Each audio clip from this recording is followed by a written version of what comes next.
Hello and welcome to the first review. This is Negative Smudge, and today we're going to be reviewing The Big Short, directed by Adam Mckay.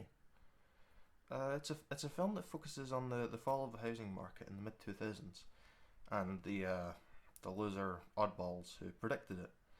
It opens with an over-the-top narration from a smug Ryan Gosling, whose character acts as the all-knowing presence, struggling to half-heartedly guide the audience through this messy barrage of business techniques. The film also uses visual metaphors through the engaging actors, cutaway gags from people who could be argued are appropriate for the tone and setting of the gag, and brilliant fourth wall breaks, which can often be argued as being lazy, but do work tremendously well in the film. The Big Short is nominated for 5 Academy Awards, and regardless of your stance of the white male-dominated award show, you have to acknowledge the prestige of the nominations, one of which being for Best Film. But why? Why has this film been nominated in the first place? I think that one factor, obvious to anyone among you who has seen the film, is the strength of the performances. Christian Bale and Steve Carell in particular. When Steve's character, Mark Boehm, makes his first appearance in the film, the audience is treated to a reminiscent Office-esque Steve, who is an expert in playing this awkward, socially inept man who steals the spotlight. He walks into an anger management class and talks over everyone, creating a tension-filled, though humorous atmosphere for the characters on screen. It's wonderful. For Christian, though, the strength of his performance lies in his subtleties, through hand gestures and his present and lawfully self-aware facial expressions. Camera work is also a major talking point in the film, with a healthy mixture of mid-shots showing the torso of body reactions and the close-up zooms. That very type of shot is featured heavily throughout, reminiscent of mockumentaries such as The Office and Modern Family.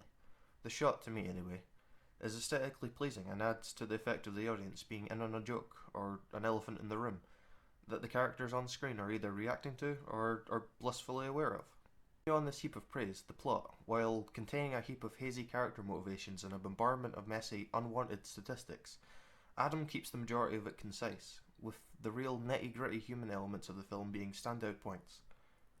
Now, after the audience is introduced to these people, and common plot devices and elements fall into place, this is where I personally lost interest. It really is a film with two halves, for me. I get it. For the audience to understand the narrative, we understandably need to be presented with phrases and terms that are often used in the real estate world. But come on, Adam. With all these fourth wall breaks and jokes sweeping throughout the underhand of the film, give us a bit more than a room filled with characters we don't care for, talking about things that the general public don't have the opportunity to understand, with a pinch of Ryan Gosling playing Jenga. There's a scene in particular that really caught my attention, which makes the viewer feel overwhelming sympathy towards Steve Carell's character, and I couldn't help but think of the real-world scenario of the book of the same name by Michael Lewis, because it brings up a relative's death, and it's uncomfortable. You can't help but feel for the real-life family of the man, but then, as I went home, it was brought to my attention that the death did not actually happen to that particular man, but to a different relative. The tone of the film comes across accurately as to what you'd expect from the trailers. Although it's surprisingly light-hearted, but also punches in hard-hitting plot details and crunching quantitative data that brings home the real-world devastation of this man-made travesty that has made such an impact, and so recently as well. I mean, that's it, really. It's the topic and the themes shown that are current. We're still going through a recession, and we're all feeling the effects that are caused in this long-term travesty. To wrap it all up, The Big Short is a film that tries. It really does. And it should be commended for that.